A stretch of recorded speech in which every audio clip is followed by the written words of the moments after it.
Mga kaganapan sa boxing, cancel na naman ang Inoue versus Goodman. Mapapalitan na ba o postpone lang?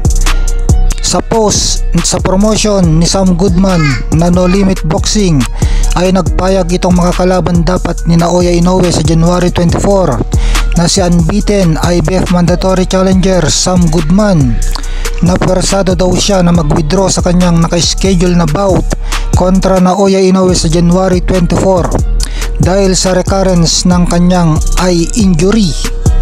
Panalangin daw ng No Limit Boxing Promotion ay full and speedy recovery ni Sam Goodman at magpro-provide daw sila ng updates sa event sa lalong madaling panahon.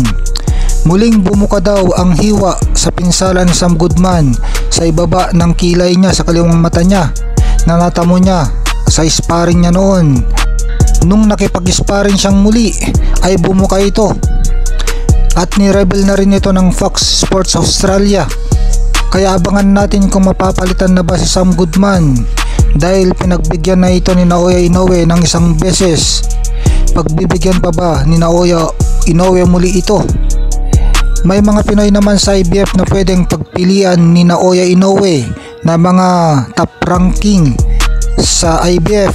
Nandyan si Marlon The Nightmare Tapales na gustong makalaban at makabawi kay Naoya Inoue.